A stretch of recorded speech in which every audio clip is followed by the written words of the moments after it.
Hello नमस्कार दोस्तों, आप सबका अपने YouTube channel JVS study point में स्वागत है। आज की वीडियो में आपको फिगर से देखकर ही पता चल होगा कि आज हम क्या डिस्कस करने वाले हैं। तो देखिए कि हमारा टॉपिक क्या है आज का हमारा टॉपिक क्या है, माइटोकॉन्ड्रिया। देखिए माइटोकॉन्ड्रिया है और देखिए माइटोकॉन्ड्रिया क्या है, हमारा स्ट्रक्चर है। देखिए माइटोकॉन्ड्रिया में जो जल भरा होता है या फिर जो लिक्विड होता है उसको कहते हैं क्या, मैट्रिक्स कहते हैं। और ये जो क्या होगा, माइटोकॉन्ड्रिया के आंतरिक सतह को हम क्या कहते हैं, क्रिस्टी कहते हैं। अब देखिए कि इसमें क्या गुण क्या पाया जाता है, डीएनए। डीएनए क्या है तो आप जानते हैं डीएनए क्या है। डीएनए क्या है, आनुवंशिक पदार्थ है। क्या डीएनए, आप ध्यान सुनिएगा आपको सब समझ में आ जाएगा। आनुवंशिक पदार्थ है। तो आप कहेंगे सर ये आनुवंशिक पदार्थ क्या है, तो आनुवंशिक पदार्थ वही पदार्थ है जो क्या करता है, आनुवंशिक गुणों को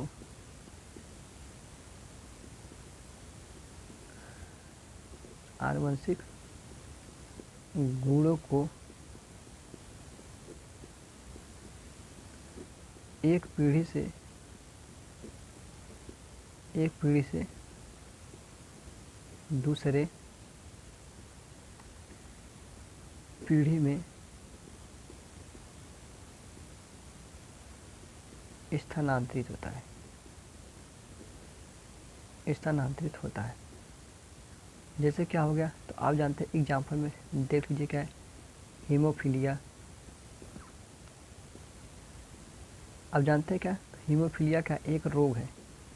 हीमोफीलिया क्या एक रोग है जिसमें ब्लड का थक्का नहीं बनता है, आपको पता होगा। तो चलिए अब थोड़ा हम क्या करें, हम इसको न कर हम थोड़ा अपने टॉपिक में चलते हैं।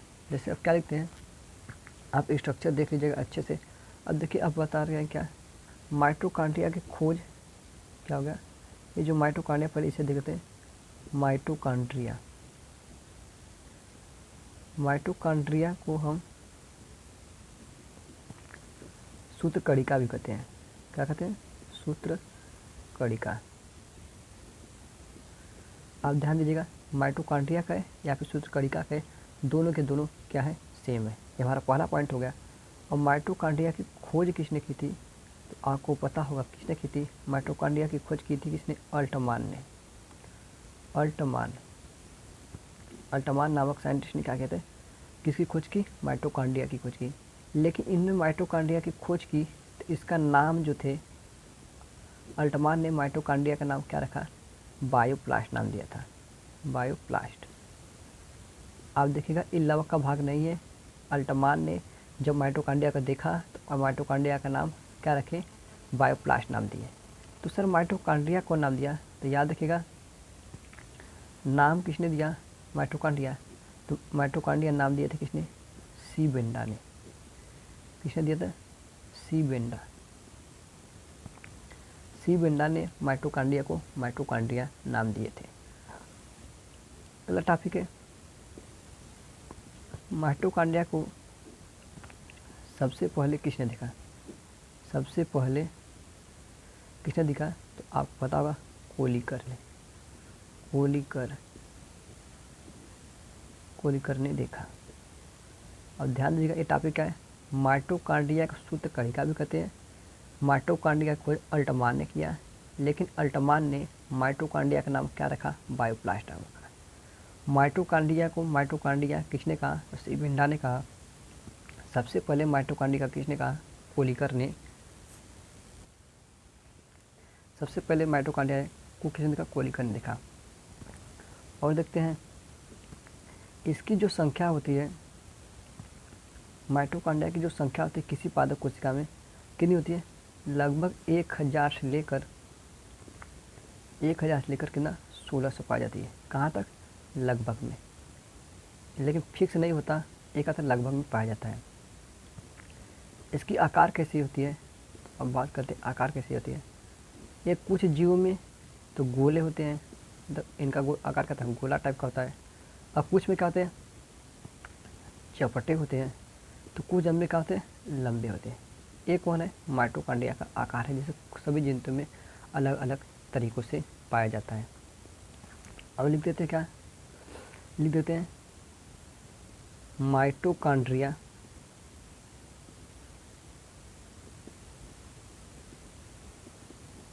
माइटोकॉन्ड्रिया के आंतरिक दीवार को क्या कहते हैं? तो आप याद रखिएगा, माइटोकॉन्ड्रिया के आंतरिक दीवार को क्रिस्टी कहते हैं। क्या कहते हैं? क्रिस्टी कहते हैं। माइटोकॉन्ड्रिया के अब देखिएगा, माइटोकॉन्ड्रिया को आपको पता होगा कि माइटोकॉन्ड्रिया को क्या कहते हैं? कोशिका का पावर हाउस कहते हैं। कोशिका का पावर हाउस किसे कहते हैं? तो आपको पता होगा, माइटोकॉन्ड्रिया को कोशिका का पावर हाउस कहते हैं। या फिर कभी कभी इसी चीज़ को हम लोग क्या कहते हैं हिंदी में? पावर हाउस को हिंदी में कहते हैं क्या? विद्युत गृह। क्या कहते हैं? विद्युत गृह कहते हैं, या फिर इसी को विद्युत घर कहते हैं। आई होप आपको समझ में आ रहा होगा। अब हम बात करते हैं कि माइटोकॉन्ड्रिया को क्यों कहते हैं। तो आप देखेंगे, थोड़ा सा इधर हम लोग बात करते हैं कि आखिर माइटोकॉन्ड्रिया को हम क्यों कहते हैं, क्या कोशिका का विद्युत गृह कहते हैं। तो चलिए अब देखते हैं, डिस्कस कर लेते हैं इस बात पे। अब देखिएगा, अब यहाँ पर क्या लिखते हैं? हम लिखते हैं फेफड़ा, जिसको हम कहते हैं लंग, फेफड़ा। अब जानते हैं फेफड़ों से क्या होता है? आता है फेफड़ों में ऑक्सीजन आता है। तो फेफड़ों में ऑक्सीजन कहाँ से आता है? तो ये आता है, फेफड़ों में ऑक्सीजन कहाँ से आता है? तो आप जानते हैं कहाँ से आता है? वातावरण से। आपको समझाएगा, वातावरण से ऑक्सीजन फेफड़ों में आता है। और फेफड़े से जो ऑक्सीजन आता है, तो आप जानते हैं क्या कि हमारा जो ब्लड होता है, ब्लड में क्या होता है? हीमोग्लोबिन होता है। हीमोग्लोबिन होता है। तो यह हीमोग्लोबिन क्या करता है? ऑक्सीजन से बॉन्ड बना लेता है, Hb+O2 बनाकर क्या बनाता है? HbO2, मतलब ऑक्सी हीमोग्लोबिन बना लेता है, ऑक्सी हीमोग्लोबिन बना देता है। तो यह ऑक्सी हीमोग्लोबिन कहाँ जाता है? ऑक्सीजन के पास। कहाँ जाता है? कोशिका के पास।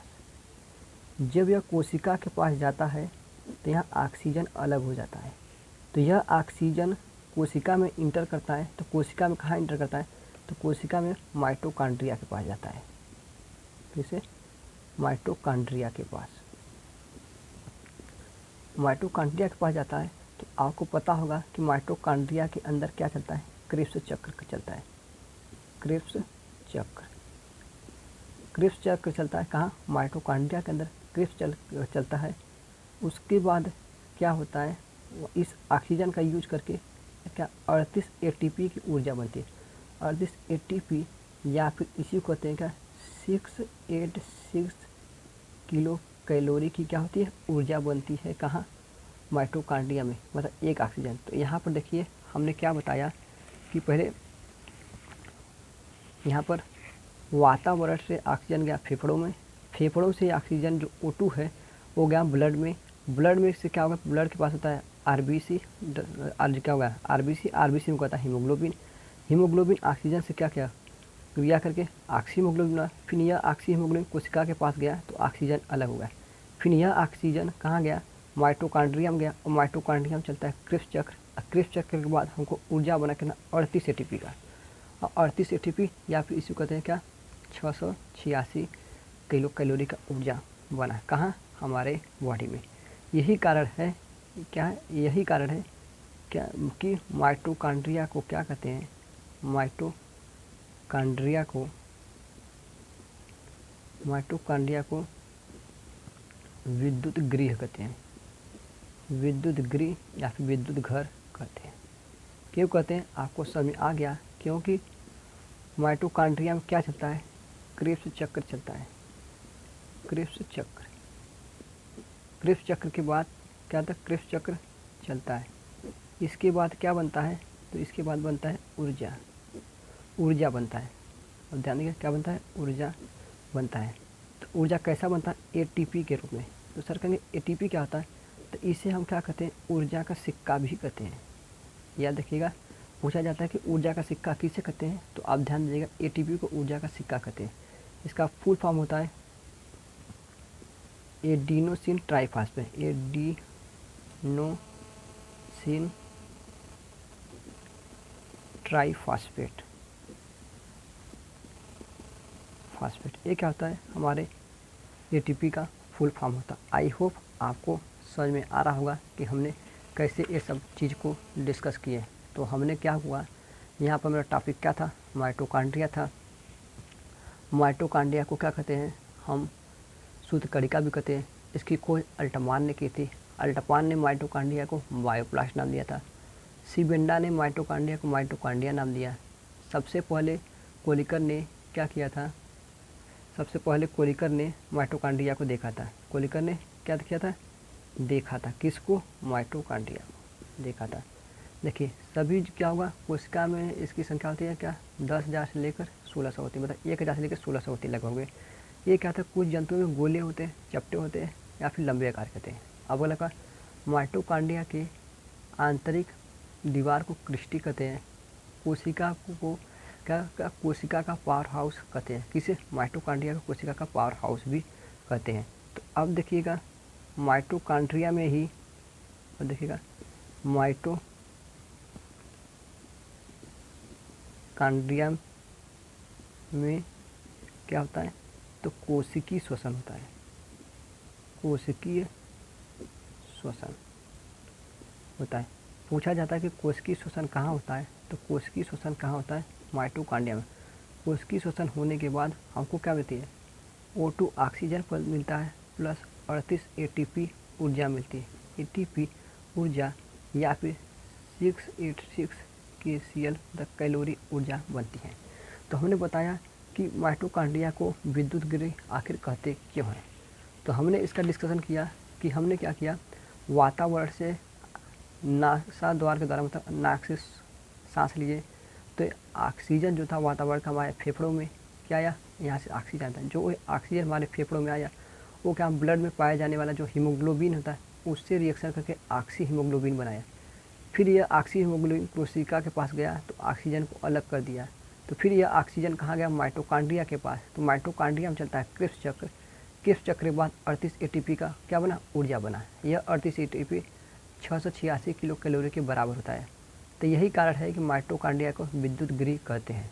क्रिप्स चक्र कहाँ चलता है, तो माइटोकॉन्ड्रिया में बनता है। माइटोकॉन्ड्रिया के बाद क्या, यहाँ पर ऊर्जा बनता है। इससे क्या कहता है, ऊर्जा कैसे बनता था, ATP के रूप में बनता है। ATP का फुल फॉर्म एडिनोसिन ट्राइफॉस्फेट है। तो पूछा जाता है माइटोकॉन्ड्रिया की वर्किंग क्या है, तो माइटोकॉन्ड्रिया की वर्किंग क्या है कि हमको ऊर्जा बनाना है। आई होप आप सबको समझ में आ गया होगा। थोड़ा और पॉइंट हम यही लिख देते हैं, जैसे ये देखिएगा, अब देखिएगा जो होता है क्या, माइटोकॉन्ड्रिया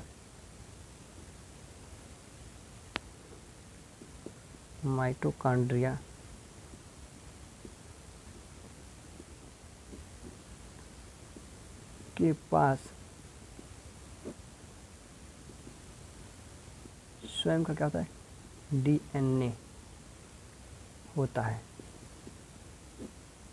अब कभी कभी पूछता है कि केंद्रक को छोड़कर DNA और कहाँ पाया जाता है, तो याद रखिएगा केंद्रक को छोड़कर DNA कहाँ पाया जाता है, तो एक पाया जाता है हमारे कहाँ, माइटोकॉन्ड्रिया में।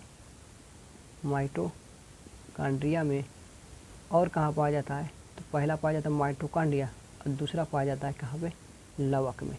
कहाँ पर, केंद्रक में तो होता ही है, लेकिन उसको छोड़कर पूछा जाता है कहाँ, माइटोकॉन्ड्रिया और लवक में हमारा DNA पाया जाता है।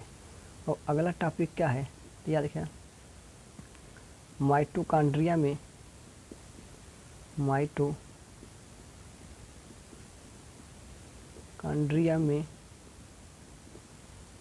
70S राइबोसोम पाया जाता है।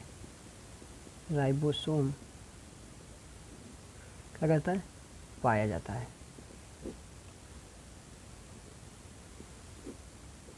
तो सर कहेंगे क्या होगा, राइबोसोम क्या कहता है, तो जानते हैं राइबोसोम को क्या कहते हैं, प्रोटीन उत्पादन की फैक्ट्री। प्रोटीन उत्पादन की फैक्ट्री कहते हैं। उत्पादन की क्या कहते हैं लोग, फैक्ट्री कहते हैं। तो पूछा जाता है प्रोटीन उत्पादन की फैक्ट्री किसे कहते हैं, तो माइटोकॉन्ड्रिया कहते हैं। तो याद रखिएगा इसकी खोज किसने की थी, इसकी खोज की थी किसने, पैलार्डे ने की थी। अब जाएंगे, अब लवक की खोज किसने की थी, तो लवक की खोज करने वाले कौन थे, हेकेल थे। हेकेल ने क्या किया था, लवक की खोज की थी।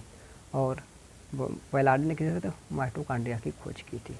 आई होप आप सबको यह जितना हमने बताया है, डिस्कस किया है, आप सबको समझ में ज़रूर आएगा। आज की वीडियो में बस इतना है। यदि यह वीडियो आपको अच्छा लगे तो लाइक, कमेंट और शेयर करना ना भूलें। तो चलिए फिर आज की वीडियो में बस इतना ही। धन्यवाद।